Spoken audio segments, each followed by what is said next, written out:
야곱과 그의 가족들이 기근을 피해 이제 처음 애굽에 내려갔을 때 이제 가족 수는 70명에 불과했습니다.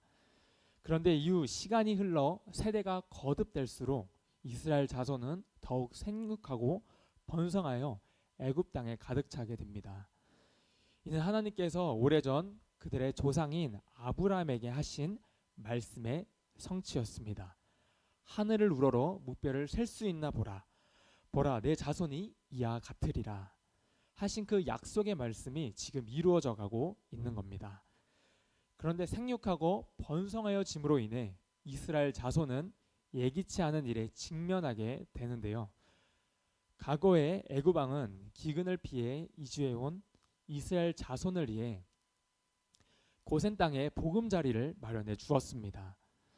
그런데 요셉을 알지 못하는 새로운 애굽 왕이 등장하게 되자 이 정치의 흐름의 판도가 확 바뀌게 됩니다. 이스라엘 자손들은 날이 가면 갈수록 그 수는 불고 있습니다. 그들은 점점 강성해져 가는 것을 보고는 애굽 왕은 두려워하며 그들을 경계하기 시작합니다. 왜 두려워하는지 그 이유가 본문 10절에 나옵니다. 우리 본문 10절 말씀 함께 읽겠습니다. 자, 우리가 그들에게 대하여 지혜롭게 하자.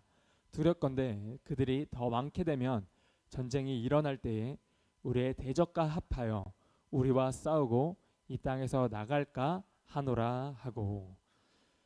나중에 그 수가 우리보다 더 많아지면 우리 대적과 손을 잡고 우리를 칠 뿐만 아니라 이 땅을 떠날까 걱정이 된다 말하고 있습니다. 그래서 이스라엘 자손이 강성해지는 것을 막고 또 애굽에서 떠나는 것을 방지하기 위해 애굽 왕은 강력한 억압 정책을 시행하는데요. 그 첫 번째가 바로 11절 말씀에 나와 있습니다. 11절 말씀 함께 읽겠습니다. 감독들을 그들 위에 세우고 그들에게 무거운 짐을 지어 괴롭게 하여 그들에게 바로를 위하여 국고성 비돔과 라암셋을 건축하게 하니라. 애굽 왕은 감독관을 세워서 이스라엘 자손에게 강제 노역을 시켰습니다. 그들은 국고성 비돔과 라암셋을 건축되도록 동원되었습니다. 이스라엘 자손을 토목공사에 이렇게 강제적으로 동원함으로 그들의 번성과 생육을 저지하고 동시에 경제적으로 큰 이익을 취하려고 했습니다. 그런데 이런 애굽 왕의 억압 정책은 예상과는 달리 오히려 역효과를 초래하게 됩니다. 그리고 이런 결과를 낳게 되죠. 본문 12절입니다. 그러나 학대를 받을수록 더욱 번성하여 퍼져나가니 애굽 사람이 이스라엘 자손으로 말미암아 근심하여. 이스라엘 자손은 억압을 받을수록 마치 밟힐수록 더 번져나가는 잡초처럼 더욱 생육하고 번성해져 가고 있습니다. 애굽 왕의 의도와는 반대로 이스라엘 자손은 학대를 받을수록 더 강성해지고 더 점점 그 세력이 커져가는 것입니다. 이것이 오히려 애굽 왕에게는 더 큰 근심거리가 되었습니다. 그래서 애굽 왕은 이스라엘 자손을 더 심하게 괴롭힐 정책을 펼치게 되는데요. 그 구체적인 내용이 14절의 내용입니다. 우리 14절 말씀 읽겠습니다. 어려운 노동으로 그들의 생활을 괴롭게 하니 곧 흙 이기기와 벽돌 굽기와 농사의 여러 가지 일이라. 그 시키는 일이 모두 엄하였더라. 한마디로 이스라엘 백성들을 완전히 혹사시키는 겁니다. 당시 이스라엘 자손에게 주어진 노역이 몸이 부서질 정도로 가혹했습니다. 이스라엘 자손의 번성하면 번성할수록 동시에 이스라엘 백성들이 겪는 고통과 그 압제도 비례하여 이렇게 점점 커져갔습니다. 이는 하나님의 백성들이 이 세상을 살아갈 때 경험한 어떤 이중적인 상황을 여실히 보여준다고 할 수 있습니다. 하나님의 복이 임할수록 또 하나님의 은혜가 크면 클수록 세상의 건세를 잡은 사단은 이를 시기하여 가만두지 않고 끊임없이 도전과 이렇게 박해를 가하는 모습을 우리가 엿볼 수가 있습니다. 이러한 진리를 잘 알았던 베드로는 이 신앙으로 인해 고난에 직면한 성도들에게 했던 권면이 있습니다. 베드로전서 4장 12절과 13절의 말씀인데요. 제가 대신 읽겠습니다. 사랑하는 자들아, 너희를 연단하려고 오는 불시험을 이상한 일을 당하는 것 같이 이상히 여기지 말고 오히려 너희가 그리스도의 고난에 참여하는 것으로 즐거워하라. 아멘. 믿음의 여정에서 직면하는 고난, 그리고 그것을 이상한 일로 여기지 말라는 것입니다. 애굽에서 이스라엘 자손이 번성할수록 강력한 억압과 더 많은 박해를 겪었던 것이 바로 그 증거입니다. 사실 이스라엘 자손이 애굽에서 겪는 억압은 이미 오래전에 하나님께서 아브라함에게 예고하신 바가 있습니다. 창세기 15장 13절에 그 말씀이 나와 있습니다. 여호와께서 아브라함에게 이르시되 너는 반드시 알라. 내 자손이 이방에서 객이 되어 그들을 섬기겠고 그들은 400년 동안 내 자손을 괴롭히리니. 이미 하나님께서는 이스라엘 자손이 이방에서 객이 되어 400년간 괴롭힘을 당할 것을 알고 계셨습니다. 그러나 이 이야기는 괴롭힘을 당한 것에 대한 예고로만 끝나지 않습니다. 그 뒤에 이어져 나오는 14절에 하나님은 이렇게도 약속하셨습니다. 15장 14절입니다. 그들이 섬기는 나라를 내가 징벌할지며 그 후에 내 자손이 큰 재물을 이끌고 나오리라. 아멘. 애굽의 학대와 압제가 아무리 심하다고 해도 그것은 오래가지 않는다는 것입니다. 잠깐에 불과하다는 것이죠. 여러분, 고난은 이 땅에서 영원하지 않습니다. 그래서 시편 기자는 이렇게 고백합니다. 시편 30편 5절입니다. 그의 노염은 잠깐이요 그의 은총은 평생이로다. 저녁에는 울음이 깃들일지라도 아침에는 기쁨이 오리로다. 아멘. 고통은 잠깐이고 하나님의 은혜는 영원합니다. 밤의 어두움이 길게 느껴질지라도 그 밤은 반드시 지나가고 우리는 하나님께서 주시는 그 새 아침의 기쁨을 맞이하게 될 것입니다. 이렇게 고욕으로 이스라엘 자손의 생육과 번성을 억제하려던 이 첫 번째 시도가 실패로 돌아가게 되자 애굽 왕은 더 악한 계획을 꾸미게 됩니다. 그 계획은 이렇습니다. 본문 16절을 함께 읽겠습니다. 이르되 너희는 히브리 여인을 위하여 해산을 도울 때에 그 자리를 살펴서 아들이거든 그를 죽이고 딸이거든 살려두라. 애굽 왕은 출산을 돕는 히브리 산파들에게 히브리 여인이 아들을 낳으면 죽이고 딸을 낳으면 살려두라고 명령합니다. 애굽 왕은 출산 과정에서 히브리 산파들이 산모가 알아차리지 못하게 아주 은밀하게 남자아이를 죽이는 방식을 택했습니다. 이렇게라도 이스라엘 자손의 번성을 막으려고 했던 것이죠. 이번 일도 이스라엘 자손에게는 너무나 큰 위기였습니다. 하지만 애굽 왕의 이같이 은밀하고 악한 계획은 그대로 시행되지 못하는데요. 그 이유가 17절에 나옵니다. 17절 읽겠습니다. 그러나 산파들이 하나님을 두려워하여 애굽 왕의 명령을 어기고 남자 아기들을 살린지라. 아멘. 히브리 산파들이 왕의 명령을 따르지 않습니다. 갓 태어난 남자 아기들을 다 살려줍니다. 당시 애굽은 절대 군주국으로 왕의 명령은 마치 신의 명령처럼 여겨졌습니다. 그런 상황 속에서 히브리 산파들이 왕의 명령을 어기고 남자아이를 살린다는 것은 자신의 이 목숨을 걸어야 되는 위험천만한 일이었습니다.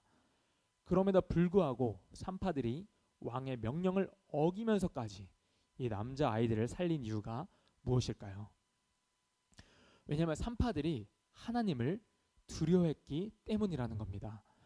히브리 산파들은 눈앞에 보이는 그 외국 왕보다 눈에 보이진 않지만 바로 살아계신 하나님을 더 두려워했습니다. 이들은 왕의 명령보다 하나님의 뜻을 더 중요하게 여겼고 애굽 왕을 기뻐하기보다는 하나님을 기쁘시게 하는 일을 선택했습니다. 히브리 산파들의 그 믿음의 결정으로 인해 갓 태어난 남자아이들을 죽이려고 했던 애굽 왕의 악한 계획도 그대로 실패하게 됩니다. 이에 격분한 애굽 왕은 히브리 산파들을 불러서 너희가 어찌하여 이같이 남자아이들을 살렸냐고 엄하게 추궁을 하는데요. 애굽 왕은 이미 히브리 산파들이 자신의 명령을 의도적으로 따르지 않았다는 것을 간파하고 있었습니다. 히브리 산파들이 처한 이 상황, 어떻게 대답해야 이 위기를 모면할 수 있을까요? 애굽 왕의 이 질문에 히브리 산파들이 한 대답을 우리가 보겠습니다. 본문 19절 말씀입니다. 산파가 바로에게 대답하되 히브리 여인은 애굽 여인과 같지 아니하고 건장하여 산파가 그들에게 이르기 전에 해산하였더니 아멘. 어째서 남자애들을 살려나는 그 대답에 히브리 여인들은 애굽 여인과 달라서 히브리 여인들은 애굽 여인과 달라 건장하여서 자신들이 도착하기도 전에 해산하였다고 대답합니다. 어찌저찌 둘러대긴 했지만 전혀 논리적이거나 설득력이 있어 보이지는 않습니다. 이 산모의 진통이 시작되고 출산하기까지는 시간적인 여유가 있기 마련이고 또 설령 건강하다고 해도 산파가 도착하기 전에 아이를 낳는 경우는 매우 드문 경우입니다. 산모들의 대답은 누가 봐도 그저 위기를 모면하려는 변명에 불과했습니다. 그런데 이런 터무니없는 대답을 했음에도 불구하고 애굽 왕은 그들에게 더 이상 책임을 묻거나 추궁하지 않습니다.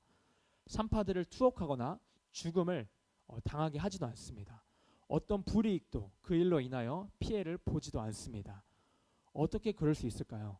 성경에서는 그 이유가 이것 때문이라고 말하고 있습니다. 본문 20절 말씀입니다. 하나님이 그 산파들에게 은혜를 베푸시니 그 백성은 번성하고 매우 강해지니라. 아멘. 하나님이 그 산파들에게 은혜를 베푸시니 하나님께서 은혜를 베푸셨습니다. 누구에게요? 바로 하나님을 두려워하여 하나님을 경외하여 애굽 왕의 명령을 어기고 남자 아이들을 살린 그 산파들에게 은혜를 베푸셨습니다. 그 하나님의 은혜로 애굽 왕 바로가 히브리 산파들의 그 터무니없는 변명과 대답을 고지그대로 받아들이게 된 것입니다. 인간적으로 도무지 그 불가능해 보이는 일도 하나님께서 하시면 할 수 있습니다. 하나님께서 이렇게 은혜를 베푸시면 가능케 하십니다. 그래서 잠언 29장 25절에서는 이렇게 말합니다.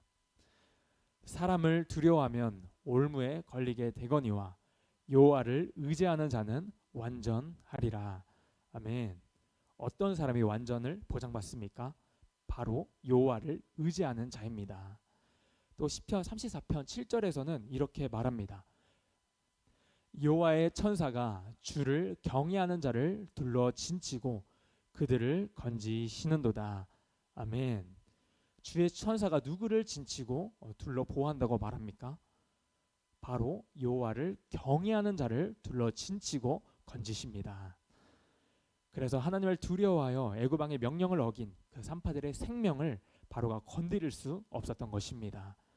왜냐하면 하나님께서 그들을 둘러 진치고 완전하게 보호해 주셨기 때문입니다. 하나님께서 히브리 산파들에게 베푸신 그 은혜는 단지 목숨을 부지한 정도에 그치지 않았습니다. 더 놀라운 은혜가 있습니다. 본문 21절 말씀 함께 읽겠습니다. 그 산파들은 하나님을 경외하였으므로 하나님이 그들의 집안을 흥황하게 하신지라.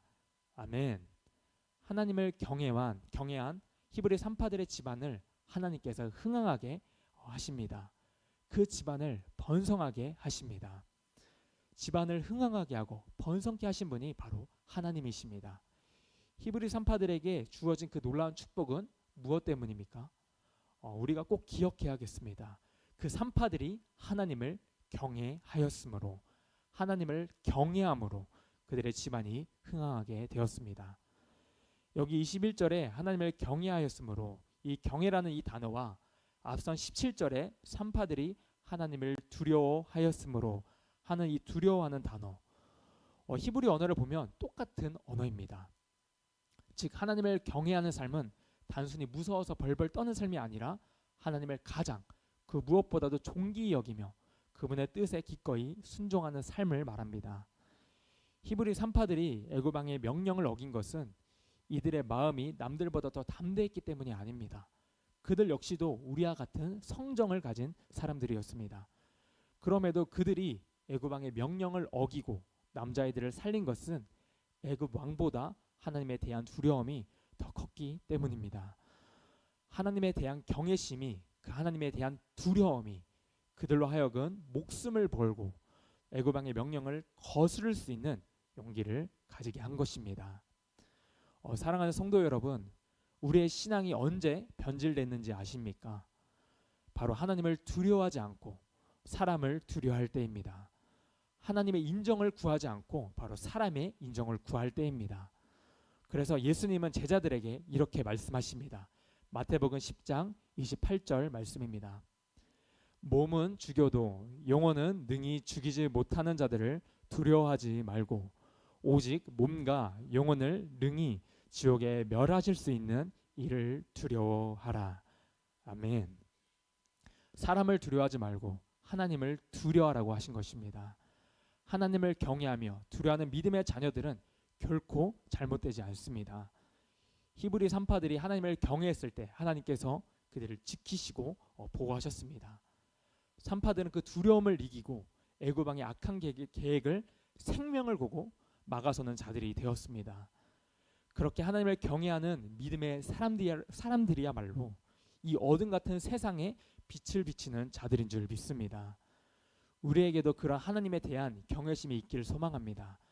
하나님을 경외하는 자, 하나님의 말씀에 두려워 떨고 그 말씀에 생명을 거는 한 사람이 바로 우리가 되었으면 좋겠습니다.